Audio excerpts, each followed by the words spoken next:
welcome back to the Toffee Blues YouTube channel, your source for all things Everton. My name is Thomas, back with another opposition view on the channel today. One that we've definitely never done on the channel, another newly promoted side. I'm joined today by Oscar from All Leeds TV. Of course, Leeds came up top of the Championship last year. It's had a long spell out of the Premier League, but Oscar, how are you doing today? Thanks for coming on.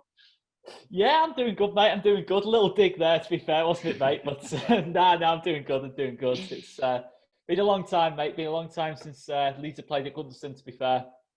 Yeah, so out of the promoted side, I'm definitely most worried about Leeds. I think everyone will probably agree with that one.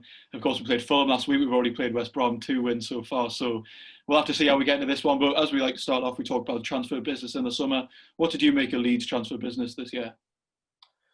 Surprisingly, really, really good. I mean, in the sense that I think the transfer window has always been kind of one of our weak points. I think over the last sort of like 16 years since we were last here, it's been one of our weak points. But for me, certainly in my lifetime, it's probably one of the best. I think obviously the signings we've made have been superb. I think for the value of being able to make them as well. I think obviously, I was massively impressed by Everton's transfer window as well. But I think ours, in terms of being a newly promoted club, is arguably, so far proven to be one of the best. I think obviously Robin Koch arrived. Obviously, the big one was obviously losing Ben White in the summer, not being able to bring him back on a permanent deal. But we brought in Robin Koch at about a third of the price, and he's been superb so far for me in terms of a new centre-back, new country, etc., etc. He's done really well. A couple of mistakes, but some really commanding performances, especially last weekend against Arsenal. I think he had Pierre-Emerick Aubameyang in his pocket for pretty much 90 minutes.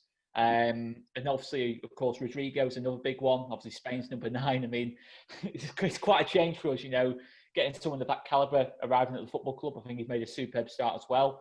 Expect him to definitely add a couple more goals to his game as well. And the big one, I suppose, at the minute is Rafinha, who is signed on deadline day. A lot of Brazilian flair about him, potentially a future Brazilian international. And it's not like me to make big statements about this with Leeds players, but we've got two current international footballers there playing. One's playing for Germany, one's playing for Spain, and then one is probably in the future play for Brazil. And there's a lot of other deals as well. We've done Elan Meslier, Jack Harrison. We've converted those ones to virtually permanent deals now. And yeah, Helder Costa as well. We've converted to permanent deal as well. And Diego Llorente arrived as well, but we've not actually seen him play yet because in typical Leeds fashion, we signed him, got injured straight away, played for Spain in the international break, then got injured again, and he's actually played more for Spain this season than Leeds United, and that kind of sums us up some of our bad luck in the transfer market. But yeah, I think obviously in terms of what we've done, I think we've strengthened all the areas we needed to strengthen. There's one slight disappointment. We tried to get someone called Rodrigo de Paul from Udinese, good box-to-box midfielder. We didn't get that one over the line. That was always going to be a tough one to get done.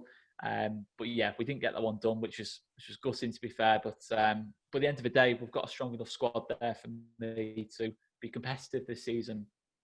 Yeah, and you briefly mentioned Everton's transfer business there. What did you make of our window? Obviously, James Rodriguez is the name that people definitely like to bring up, but what did you make of the business as a whole?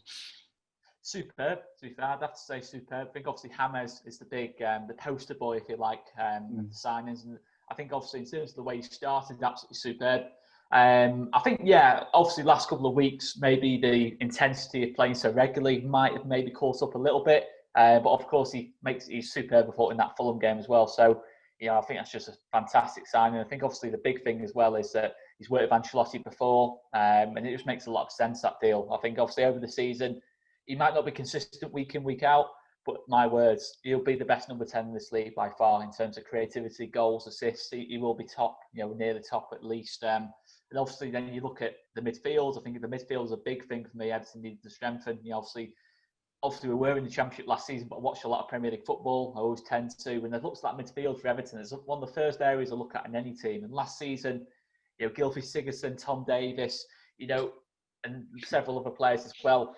Not necessarily bad players, but players you look at and think, are they really going to take Everton to that level they were at, kind of thing? And for me, the answer was no. But look at Alan, Doucouré, Gomez, back to full fitness. I think that's a really good midfield. And yeah, obviously defensively, I think maybe you could have strengthened a little bit. I think you probably will strengthen in the next window under Ancelotti, because Ancelotti is no fool. He will see that defence and know it's conceding too many goals. Obviously, there's a question mark over Pickford. But for me, looking at what Everton have done in one window, is absolutely superb. You know, you've made 3 signings there: Alan, Doucouré, James, just off the top of my head, who have made a massive difference. You know, there's probably some others as well that I haven't mentioned, to be fair. Yeah, it was definitely a very exciting window. And then on the other hand, I remember seeing Rodrigo being signed, Rafinha as well. Big names, as you mentioned. You had 2 internationals, and obviously Rafinha probably only a matter of time before he ends up playing for Brazil. And we can't underestimate the influence of Marcelo Bielsa probably in those transfers. Of course, Pep Guardiola's come out in the past saying he was his inspiration as a manager. Is it today or yesterday that he's been shortlisted as for World Manager of the Year or something like that? So what do you make of Marcelo Bielsa? I mean, what did you make when the announcement was made that he was the manager a couple of years ago? What do you make of him now? How happy are you with that, having a manager of his pedigree at the club? I mean, how long have we got, to be fair? I mean, it's hard to put into just like 5-10 minutes, but I mean, it's an incredible moment, to be fair. You know, obviously seeing Bielsa get the job. I mean, obviously a lot's made the results so far, but for me, the results is kind of like the secondary thing to having Marcelo Bielsa as your manager. I think obviously the style of football, you know, every single game, you know, whether it's win, lose or draw, you know, you're going to get entertained over 90 minutes. You know, you're going to see, you know, it's going to be one of the highlights of your week, to be fair, watching the club, and it's a special feeling having that, watching Leeds United at the moment. Yeah, there's been some ups and downs. Obviously, the first season, ultimately we didn't get promoted, but there was always the signs there that we were had the building blocks in place for, you know, future progression. And I think last season, you know, to romp to the title the way we did, you know, by 10 points, and obviously with a lot of injuries, you know, missing chances, sometimes not being clinical, having all the luck in the world go against us last season, we still managed to win it by 10 points. I think obviously this season it's just gone up another level. I think that game at Anfield, first game of the season, you know, I think obviously that's probably the last game you want to play. That or Man City away from home is probably the 2 least favoured games you want on the first day of the season. But my words, we put in a performance, and ultimately we were only beaten on a penalty kick, and you know, we really gave Liverpool a really good test. And obviously since then, you know, we won the highest scorers in the league, and pretty much statistically everything in terms of going forward, we're absolutely excelling in terms of promoted clubs. And obviously defensively, there is some criticisms. I think statistically, you can look at it and say, wow, this Leeds team's averaging 2 goals a game against. But for me, I don't think there's that big an issue to it. I think it's just the nature of how we play. We're just very, very open. I think we're decent enough defensively when we have to defend, but we're just very open and sometimes can leave ourselves a little bit liable. But my word, I'd never want us to sit back, because I know 2 times out of 3, we're going to get a result out of it. Maybe the odd game we might get hammered. Obviously, Leicester and Palace, we got hammered before the international break. But that's the nature of the beast, unfortunately. You know, sometimes when you play so attack-minded, you could get hammered. Like this weekend, you know, with the quality Everton got in that front 3, you know, it could happen again. But for me, it's worth the risk, and it's what you've seen so far this season. I think obviously the reason Bielsa has been nominated for among the top 5 managers in the world, and you know, is a contender to be the FIF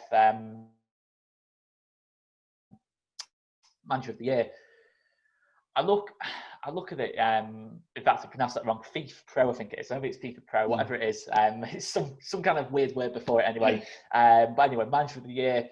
The reason ultimately is there's a lot of criticism for that from obviously non-Leeds fans, but it's not ultimately just down to the results. It's down to the overall coaching, the overall quality of the coaching, the quality of the football. I mean, the fact is, you know, every single team, the big teams we've played so far this season, we're giving ourselves a really good account. You know, Arsenal at the weekend, City, you know, we've massively tested City. And obviously Liverpool, as I've already mentioned, you know, I think that's part of the reason. Obviously, you know, the ease of which we won the championship title. You could also say there's no World Cup or European Championships and no international managers there to be in the top 5 as such. But for me, it's deserved. You know, I think it is deserved. I think there's at least 2 names as well as that in that 5 as well who should be under a bit more scrutiny than Bielsa. But naturally, Bielsa being Leeds manager is getting a lot of criticism off non-Leeds fans. But for me, it is thoroughly deserved, I have to say. Yeah, and obviously, as we mentioned, he came up last season, and I'm sure the comment section are going to correct me if I'm wrong, but I think the last time we played was September 2012 in the League Cup. I do believe we lost on that day as well. I remember that. Yeah. Aiken White had scored probably the best goal of his career. It was, yeah, that was a bright point in a very dark time to be a Leeds fan. That, you know, obviously Neil Warnock was the manager then. Yeah, September 2012. Trying to think who else probably will have played in that game. I think Rudy Austin got the second goal. I think Sylvain Distin got the consolation goal that made it really nervy kind of thing towards the end. But yeah, no, I remember that game quite well, to be fair. I remember Everton took quite a big allocation. It was a really good atmosphere. and it was probably one of the high points of under Neil Warnock, and well, the high point. There wasn't such thing as high points. Everton, the provider of bright points for struggling teams, as we have been for years. But now you're up to the Premier League. I think you're sitting 14, 3 wins, 2 draws and 4 losses so far. What have you made to your general start? Obviously, you've played a couple of really big sides. What have you made in general of your beginning of the season? Yeah, I've been happy with it. I think it's far exceeded expectations. I think in terms of, obviously, I think it's 11 points from 9 we've taken so far. I could easily make a case for us having 3 or 4 more points from the games we've played so far. Yeah, I just think obviously it's the same with any newly promoted club. I think obviously normally the team that wins the league, normally has that best start in terms of having that confidence of being the best team that's got promoted, having that complete belief in what they're doing, playing without fear really, and that's what we've done so far. Obviously, as I mentioned already, there's been a couple of games where we've been on the wrong side, Leicester and Palace. But most games, I think 7 out of the 9 games so far would be really competitive in. I can make a case for us getting at least a point out of all of those 7 games, to be fair. And obviously, we've managed to win a few of them as well. And yeah, I think the big thing is so far, I think the games, in terms of the games we've won, Fulham and Sheffield United, they were big wins in terms of, I think my expectations at the minute are higher than, being in relegation trouble. But those are good wins to get, no matter what. I think obviously it kind of puts to bed to quite a large extent any kind of fears for the time being. When you win games like that, Fulham and Sheffield United, particularly that Sheffield United one away from home in the last minute. And then obviously the other win was Aston Villa away, which for me was probably our most complete performance under Marcelo Bielsa. We were absolutely outstanding in that game. I think it was 27 shots I think we had in the game. It was just complete domination, to be fair. And Villa at the time, Villa were no more because Villa were a good team. They have caused a lot of big clubs problems this season, so it was an excellent win for us. And yeah, there's been some other ones as well, Wolves and Liverpool, where we played well on the day and just ultimately couldn't finish our chances and then got punished at the other end, and that was what happened in both those games. So ultimately, it's what you can kind of expect as a newly promoted Premier League club. It's not always going to go your way. You're going to lose more games than you win, and it's just that strange feeling, obviously, because last 2 years we've been winning pretty much 80% of our games. I think in terms of the whole of England, I think other than Liverpool and City, I think we are the most consistent team up until this season. So it's a different feeling, obviously, having to lose games and keep perspective after losing games. Because last season, when you lose a game in the Championship, it's like, oh my word, we're falling apart. The promotion race is over. We're stuck in this league forever. But now it's a bit more, chill out. We just have to chill out, because ultimately every game we go into, pretty much 80-90% of games we go into, there's a few where I'd say we're favourites, but most games we go into, any kind of result is a bonus. Ultimately this season, I think people underestimate how tough it is to win just one game at this level. See the Arsenal game. The funny feeling with the Arsenal games, I've not even really mentioned that too much. That was another game where I think we had 25 shots, I think. Hit the bar 4 times in that game. And that's just the nature of the beast. But ultimately, I took the positives from the performance, how much better we looked than Arsenal on the day. And yeah, ultimately it was disappointing, but you just can't underestimate how tough it is to win games at this level. And to keep a clean sheet as well was a massive, massive bonus as well. Because that's been the one slight issue, is keeping clean sheets. But we kept one on Sunday, which is a massive positive for us. Yeah, and we like to talk about danger men as well on both sides, because obviously we spoke about Rodrigo, Rafinha. We could have spoken about Llorente if he would have played yet. But so who would you say are the danger men for Leeds who we need to be looking out for? And then on the other side, who are you worried about coming up against playing us? I think for us, obviously it's a name that's not really gotten enough praise for me so far this season, but our best player by a country mile so far this season has been Matthijs Klick. I think any Leeds fan would say that. I think obviously Paddy Bamford has got a lot of the limelight, and I think Paddy Bamford will firmly be second in the list. But for me, Matthijs Klick, I think obviously box-to-box midfielder, can play pretty much anywhere. And yeah, just superb. Got an eye for goal, creativity. Very rarely gives the ball away. Superb off the ball, works hard, and just controls games. I think for me, outside the top 6 is probably the informed midfielder in the league. I think he's just been fantastic. I think obviously, we've seen in the big games already. Against Man City at Ellen Road, I think Kevin De Bruyne didn't really get a kick, to be honest. I think Matthijs Klick completely dominated that battle. I've not seen that happen before at this level. Obviously, it's all about consistency at this level. I'm not just going to sit here and say Matthijs Klick is the best midfielder in the league. I'm not going to say that. But in terms of how he started the season, he's definitely our bright point on his day. he really could cause Everton problems, with the ball. Because we like to keep the ball. We're a little bit like Everton in that sense, maybe a little bit more possession obsessed Bielsa than Carlo Ancelotti is. And that might be one of our strengths going into this game, is just keeping the ball and just trying to work your defence a little bit. I think that's probably going to be what our biggest aim is. That's probably going to be, in terms of me looking at this Everton team, it's probably the weak point. It's probably that back three, not so much the fullbacks. I like the fullbacks, but the back three and getting shots off at Pickford, to be fair, because I obviously he's not made the great starts of the season. But then again, obviously the next one, in terms of our biggest goal threat by a mile so far this season, Patrick Bamford, he's just been in superb form. There's even talk of an England call-up. I think maybe that's a little bit premature, but if he carries on like this for another 3 or 4 months, he has to be in the reckoning for that, in terms of getting a call-up to be the 3rd or 4th striker for England. But yeah, a little bit early for that. But in terms of how he started the season, he's been absolutely fantastic. Obviously, the goals is the big focus in terms of 7 goals in 9 games, I think it is. His whole all-round movement, link-up play, work rate is just absolutely outstanding. I think we all had that last season.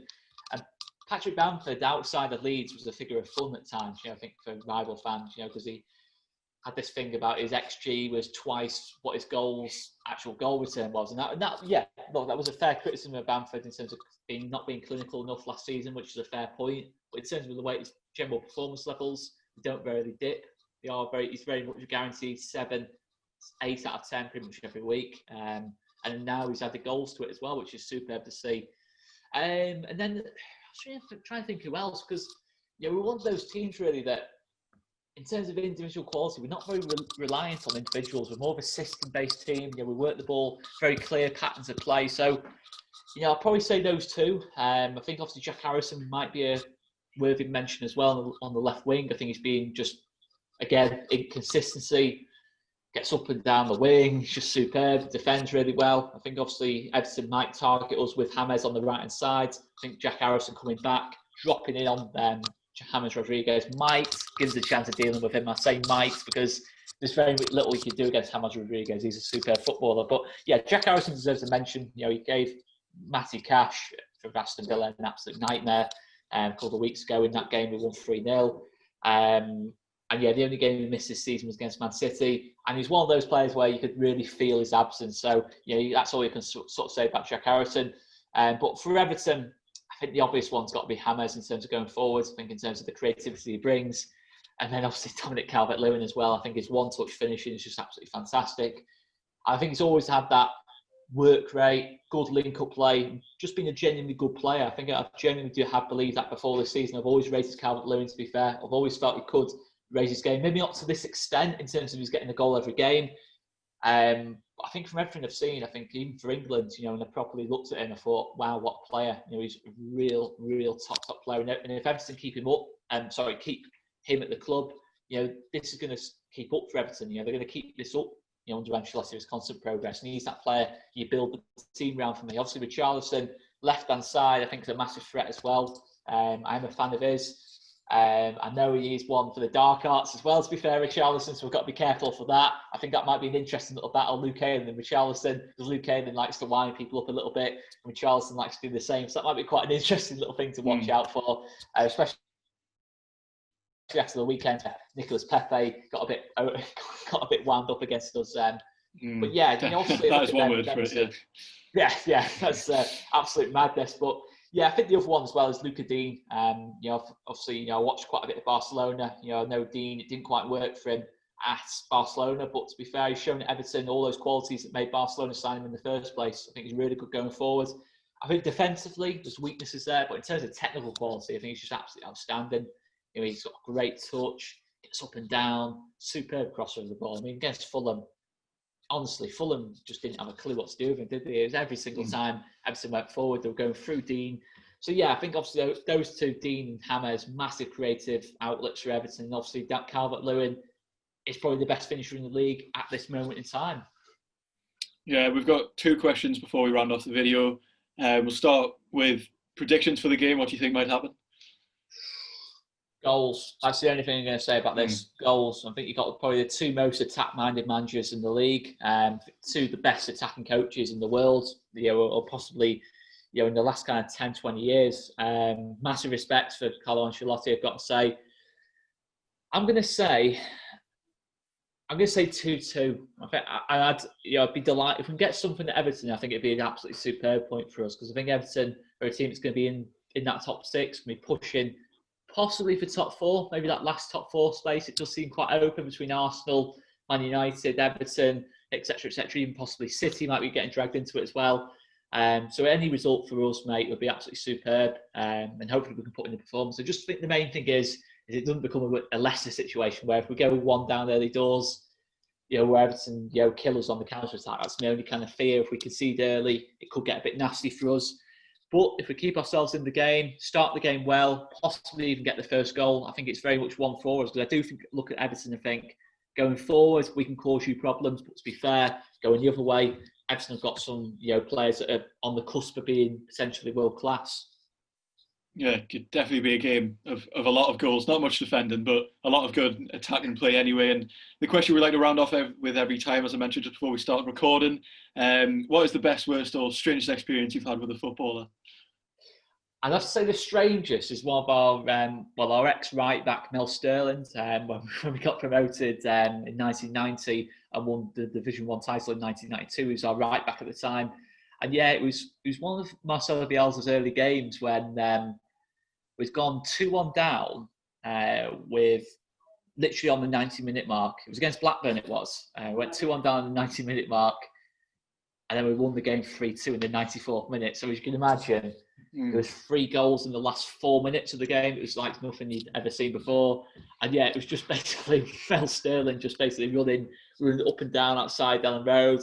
And basically, because I know Mel quite well, he just bear hugs me and just kissed me on the forehead kind of thing. It was a bizarre situation. It was just like it was the fact I probably picked that one. There's probably loads of ones I could probably pick, but I'd have to say as well, meeting Pele about 4 years ago at a sportsman's dinner was a special moment. Getting a couple of minutes to speak to him was probably the most special moment, but the most surreal one was probably that one.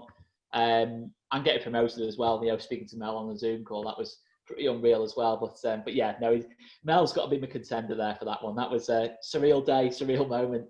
Yeah, great couple of stories there. So that brings us to the end of the video. Thanks, Oscar, for coming on. Thank you all very much for joining us as well. Be sure to check out everyone's social media down below. As we mentioned, expecting a lot of goals coming up this weekend. Maybe not as much defending. Two of the shakiest defences in the league, you could probably say, but it's definitely going to be an exciting game for the neutral, or maybe a bit more of a nervy game for myself and Oscar. So thank you all very much for watching, and join us next time on the Toffee Blues.